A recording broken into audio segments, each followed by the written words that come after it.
Hi, friends. Today we are going to understand a very important point, that is, put your heart into your speaking. What do we do? Yes, listen carefully. Put your heart into your speaking. Yes, let's discover this.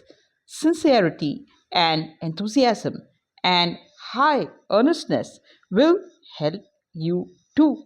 When a man is under the influence of his feelings, his real self comes to the surface.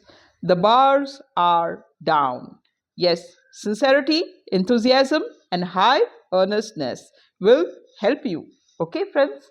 Yes, and the heat of his emotions has burned all barriers away, and he acts spontaneously. He talks spontaneously. He is natural. Okay, so in the end, even this matter of delivery comes back to the thing which has already been emphasized repeatedly in these pages, namely, put your heart into your talks. Put your heart into your talks. I shall never forget, said Dean Brown in his lectures on preaching before the Yale Divinity School.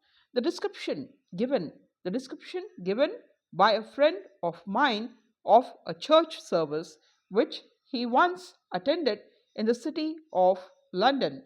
The preacher was George MacDonald.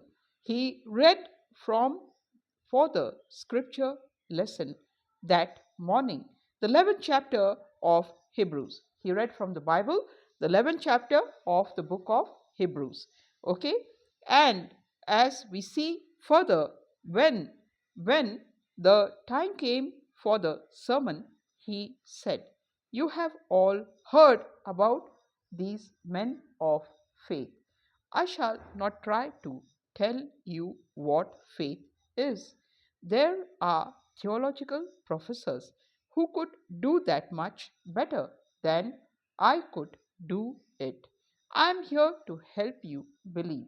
Then followed such a simple, heartfelt, and majestic manifestation of the man's own faith in those unseen realities which are eternal, as to beget faith in the minds and hearts of all his hearers.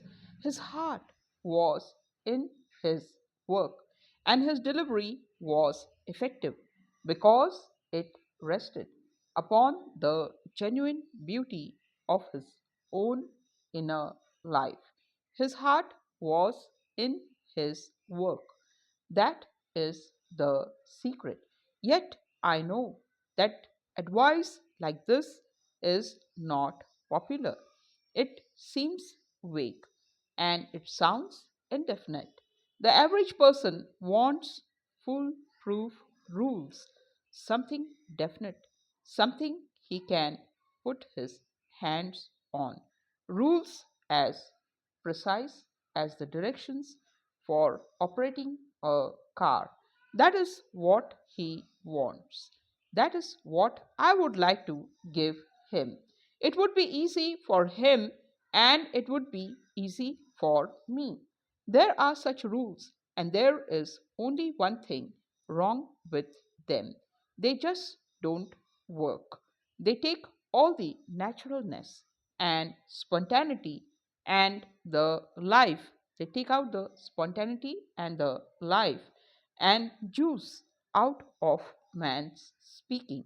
I know in my younger days I wasted a great deal of energy trying them. They won't appear in these pages, for as Josh Billings observed in one of his lighter moments, there ain't no use in knowing so many things that ain't so. Emmett Edmund Burke wrote speeches so superb in logic and reasoning and composition that they are today studied as classic models of oratory. In the colleges of the land. Yet, Burke, as a speaker, was a notorious failure. He was a notorious failure. He didn't have the ability to deliver his gems, to make them interesting and forceful. So he was called the dinner bell of the House of Commons. He was called the dinner bell of the House of Commons. What arose to talk? The other members, what arose to talk? The other members coughed and shuffled and either went to sleep or went out in droves. You can throw a steel jacket bullet at a man with all your might, and you cannot make even a dent in his clothing. Okay? But put powder behind a tallow candle and you can shoot it through a pine board. Many a tallow candle speech with powder makes, I regret to say, more of an impression than a steel jacketed talk with no force, no force, no excitement behind it. So, what did we learn today, my dear friends? We learned that put your heart into your speaking. Whenever you are speaking, put your heart into the speech and it will be successful. Okay? And the people will like to listen. Yes, they will not go to sleep, but they will like to listen. So, that's for today. Have a great day. God bless you. Be encouraged. Do not quit in life. We're going to be an excellent public speaker one day and learn English also. Okay? Take care. Bye bye.